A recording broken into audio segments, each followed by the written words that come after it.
Good afternoon, everyone. My name is A. Allen, and I have with us Mr. Hamilton. And you're on Streetwise Live for the next 25 minutes, CAN TV. We are streaming live on cantv.org/hotline. You can also join us in the conversation by calling 312-738-1600. Today we're talking with Dan Hampton. He's our creative director of Streetwise magazine. Mr. Hampton, can you tell us a little bit more about what you do at Streetwise, please? Sure. Well, my name's Dave. Dave, thank you. I'm Thank sorry you for coming on the show. I feel like you're nervous today. Yes, I am. Don't be nervous. It's okay. We'll have a good time.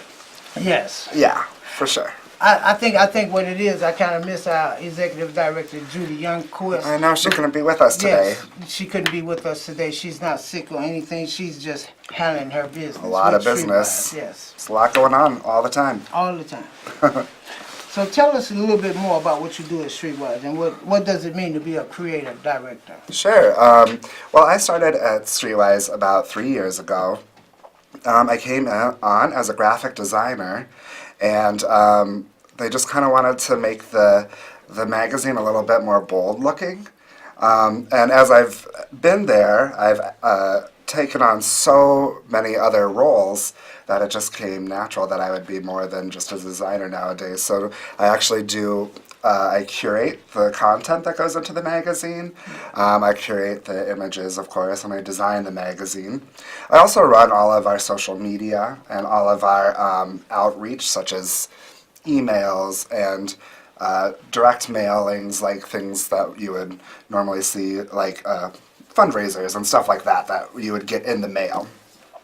So that's what I do in a nutshell. So I am doing a little bit of writing, a lot of curating, a lot of image making, and then a lot of designing. So that's what it is pretty much for the most part. Well, thanks again for coming on the show. And Mr. Hampton, Dave, I really appreciate you as being our creative director because you give us a good product that we can sell out there, and it's very creative, our covers, and even in the inside of the magazine. And I encourage the viewers, if you never bought a Streetwise, go out and buy you a Streetwise, find you a vendor that you can be faithful to, and find out what Dave Hamilton do.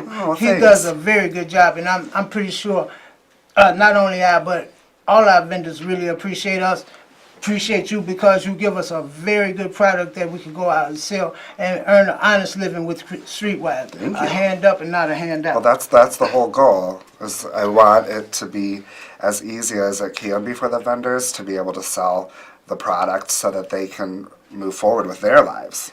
Thank you so much because you do offer us a good product that we can present to our customers. Where did you get the idea for this current issue of the Black Panther from? Well, actually, one of our vendors, his name is Donald Morris, and you'll get to meet him later in the program. But he actually came to me and said, when are we going to do a Black Panther issue? And I said, how about now? And so here we are. We just finished the project. It just came out this Monday, yesterday, and I think the response has been pretty good so far. Yeah, and then not only that, but when you came up with the idea, you invited a few of the vendors out to see the movie, and I so happen to be one, and we have another vendor here named Tami. You'll see her later in the program. But what was the difference in making this magazine, the Black Panther, cover story than any other story that you have covered with Streetwise? Well, this movie by Marvel ended up being so much larger than just a superhero movie. It became a bit of a cultural phenomenon. It's still a cultural phenomenon. It's still #1 at the box office. So it's still really, really making a change because it's showing completely African-American cast being able to break barriers and accomplish blockbuster feats, which we've never really had an opportunity to see before. So it just became a very, very exciting, a very now project.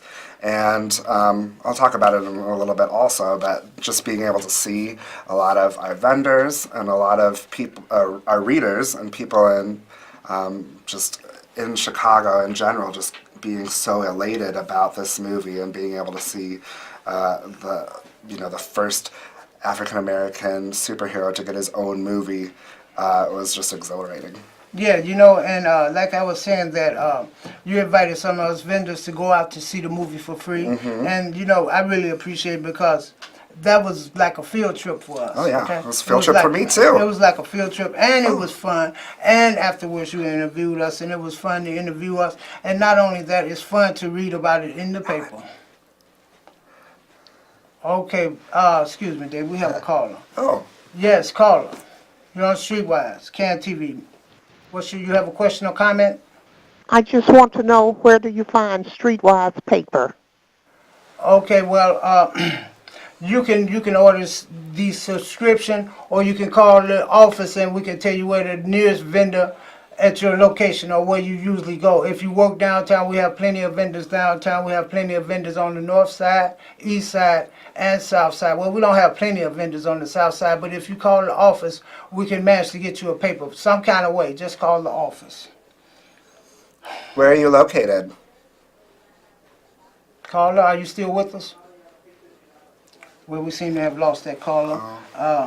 Yeah, one more question. Did you have fun doing this story? Of course. You had fun? It was great. I mean, we got to take a field trip. Yeah, that was a lot of fun. That was really a lot of fun. And I So want of to know, course I did. Did you have any assistance with this story? I did. We had a couple people helping out, but the biggest help of all was Maddie, who is my intern. Her name's Maddie Alexander. Okay. And she is interning here with us for the spring semester, and I'm really excited to have her. And she's going to join us here today, so that's cool.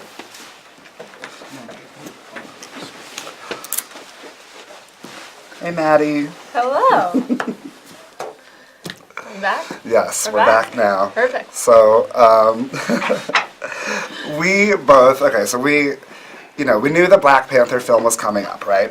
And we knew that there was a potential for it to be a big deal, but we kind of didn't really know what to do because, we are a different kind of magazine.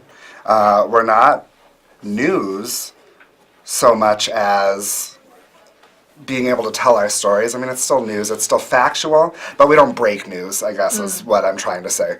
So we don't break news, so we were like, well, this Black Panther movie's coming up, and we know it could mean something, but we're not quite sure yet what it will mean, what it'll entail, and we couldn't really know until the movie came out.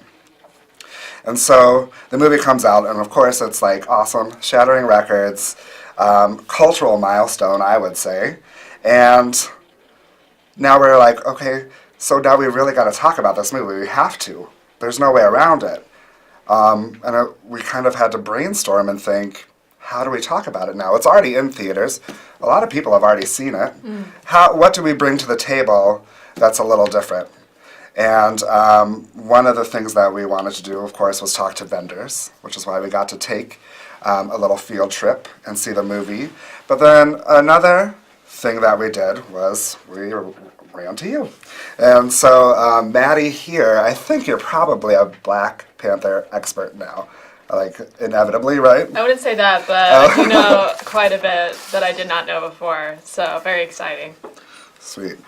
So can you just tell us a little bit about you for people that have never watched the show before? Maddie's been on before, but where did you come from? Why are you here? Why am I here? So I'm originally from Oklahoma City, Oklahoma. I go to school in Arkadelphia, Arkansas. If you don't know where that is, which you probably don't, it's about an hour out of Little Rock, so just think of it that way. And I'm in my last semester. I'm about to graduate, and I decided to spend that interning, so I'm here in Chicago interning at Streetwise magazine. Sweet. And it's been a joy. Sweet. How did you end up at Streetwise again? So there's a program called Chicago Semester, and that's a program that takes kids that are either in their getting ready to graduate or about to graduate, somewhere in that kind of area, and they take them to Chicago, and we are given an internship, assigned one. We are given a place to live, and we're basically told to go nuts, do what you want in the city. So. But you had a little bit of choice. You weren't assigned, right? Right. Yeah. You interviewed. They give us several interviews, and then we get to choose from there. Okay. Well, and since Maddie has been here, she has definitely proven herself as a writer a couple of times. She was also responsible for our Oscar issue. that came out earlier in February. Yep, that was the last time I was here. And so she's really proved herself as a writer overall. What else did you write? You wrote something else. Next week. Oh, you wrote next week's story. We'll talk about that later. Okay, so tell me about your Black Panther research, what you came up with. Give us some kind of juicier tidbits about the history of Black Panther that maybe a lot of viewers might not know, maybe even moviegoers don't even know yet. Cool. So, one of the things that I thought was the most interesting that I really wanted to know is that Black Panther is coming out at a time that's very critical to our racial climate, and coming out in 1966, as the comic did, seemed to be even more so coming out at a very critical time. So I definitely wanted to research a bit of the comparison and contrast between those different times. Now and then, yeah. Yeah, and you can definitely check that out in the magazine as well. But there was just so many different parallels and so many different just interesting things that can be explored there. It was fascinating to me that the creators did face some adversity to it, that they feared, and his Jack Kirby, he's one of the creators, his son talks a little bit about that, and again, you can read about that in the magazine. But just stuff like that was something interesting to me. I wanted to find out the origins of the story. I wanted to find out how the Black Panther has been relating to people, not only now, but all the way up until now, and how that impact is kind of just blown up. Something for me, when Wonder Woman came out last summer, to me that was a big deal, because I'd never seen somebody that looked like me on screen doing that kind of, Action. Yeah, action. So it was, being the hero, the strong one, right? So it was amazing to be like, oh man, there's a woman on screen, she's doing a great job at being a hero, and I can look up to this fictional character. And up until now, African Americans have not had that kind of superhero. They've had, different kinds. There's been African American heroes, but not one on this scale celebrating African culture as this one has. So getting to explore that and see how people have seen their hero in Black Panther has been really great. Not only Black Panther, but also the women surrounding Black Panther, because they're also, completely they amazing. They make the movie, in my opinion. The women they steal the show. Yeah, they're completely For amazing. sure. So not only can Black men see themselves in Black Panther, Black women can as well, which is super exciting. Mm-hmm.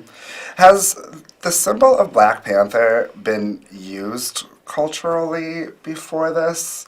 As a comic book fan, I feel like I've never really seen the relation between society and the comics like I did in Wonder Woman, and I feel like I never really heard of Black Panther until this movie. Well, there is some controversy over whether Black Panther inspired the Black Panthers, as in the political party.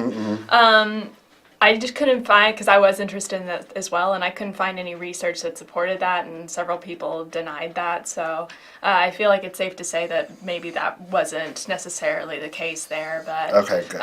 It is interesting to. There really wasn't anything like that. He wasn't used as a symbol. I'm sure there's been cases of it, but I couldn't find any research. Great. Thank you for clarifying with me. Yeah. So, is there anything else you'd like to add about finding in your research? I know you found a lot of juicy tidbits, but...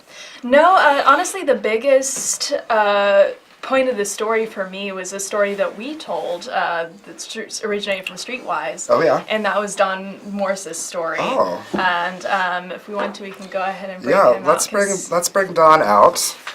And while Don's coming out, we have a caller. Well, good evening. How you doing over there? We're great. How are you? I'm okay. This is Paula for the 41st Ward over here. I'm pure Italian.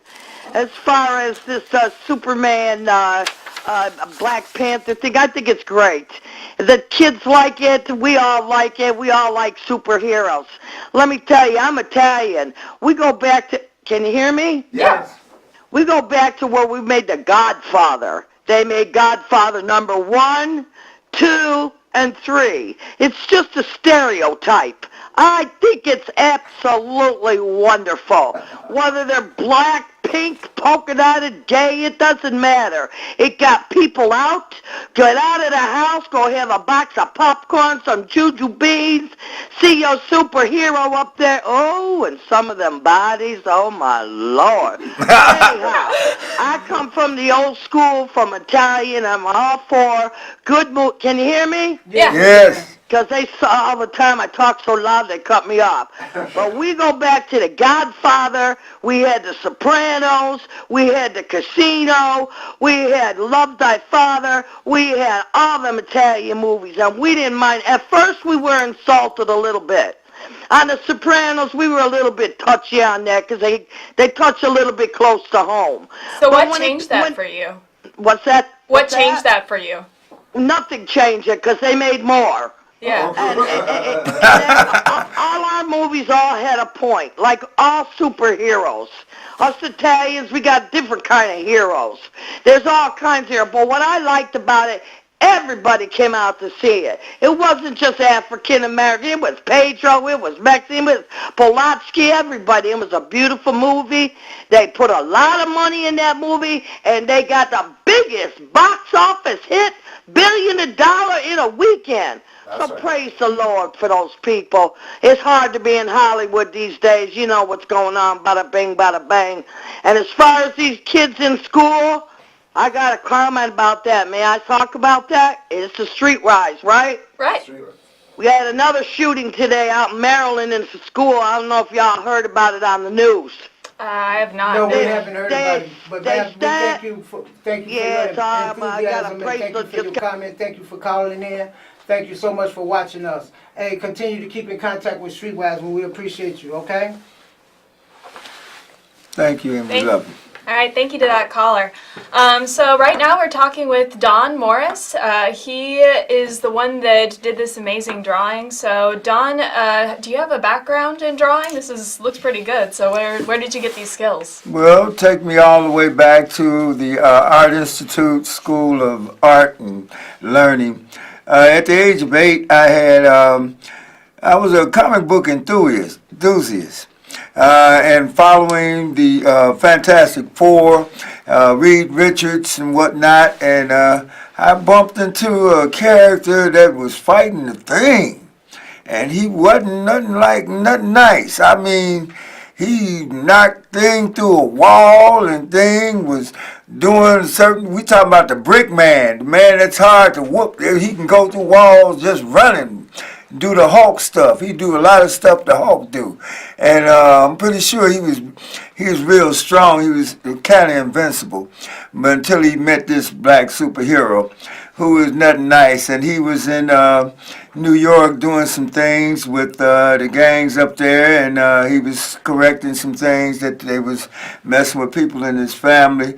I was glad to know that. I had ran across this kind of hero by drawing, and I did a lot of artwork, and I wanted to do a little animation, so I did have a little tablet, and just like I have this artwork right here, I would double up and do about 100 drawings in this pose right here, about another 100 in a different pose, and it would like run after you flip the pages. It would run, and you can see the character moving around and carrying on. And I'm glad that Marvel did what they did with this character, because they put some realism in his uniform, his suit. The story is nice. I really like Streetwise's take on the whole thing. They put it in magazine form, and they also gave you all a story. Absolutely. So you looked up to this character growing up as well? I looked up to him because he had principles in life as a king. Yeah. Not only that, but he was a humble king, and he would listen to you. He didn't necessarily have to believe in you or knew or agree with what you had to say, whether your whole thing was politics or whatnot, or getting him to take care of problems you had. The bottom line, he wasn't going to let the bullies in the neighborhood mess with you, and that was the big thing about Mr. Panther. I will call him Mr. Panther, but he is the Black Panther, and Black Panther is representative of a creature in the forest that that protects and Well, Don, that's unfortunately all the time we Help have people. for this, but coming up we also have Tami and Alan who are going to talk a little bit about their experience going to the movie. thank you. Thank you.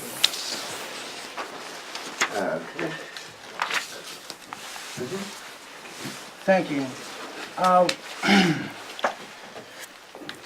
we are back with Tami. Tami, you. Hi, Ellen. Hey, how you doing, Tami? Good. Tami, you had a chance to go to the movies, compliments of Streetwise, and we watched the movie together, you know? Very and exciting. So, yeah, it was very exciting. And they interviewed us, and this was a picture that was taken during the interview, or after we saw the movie. This was at the Davis Theater. And I'd like to ask you a few questions, just a few questions to get your opinion on your take on the movie. Tami, you you expressed the same opinion that I expressed about the women being in the movies. Women played an important role in this movie. Not only women but minorities. So, what is your take on the women's being in the movie? Absolutely. I think the women in the movie, I'm not going to say that they made the movie, but they definitely made a strong foundation for him because he had all of the role models that he had in the movie, his father and the other elder man. They were all positive. But when he came to thoughts and questions and things back to himself of how they ran things, there was women around him. They saved him many a times in different ways, and they also gave him feedback. The girlfriend, the mother, and the sister. They were very strong. Okay, you said something in the article in the Streetwise magazine. You say smart people build bridges and non-thinking people build barriers. Can you comment on that, please, Tami? Well, I think in relation to life and in the movie, he or they building bridges is like, okay, so I'm in connection with you. We're in connection, whoever it is connecting. And we can have these, it's like networking, fellowship, whatever it is. There's strength in numbers, and not even just in numbers, and creativity, and thought, and process. And when you share with someone, you have way more going for yourself and each other than you do when you're on your own. You know, and to be closed off or the barriers, you know, when you're just here, you're going to stay here. Yeah, But so- if you can kind of like open it up and develop it in whatever way or fashion it's supposed to be, there's way more strength in that. I think we agree on the same thing. Whereas we look at the similarities and not the differences, right? Definitely, You definitely. know, so that's a good point in the movie that I really like too. You know, but you also pointed out in the article that the Black Panther, he learned from his father.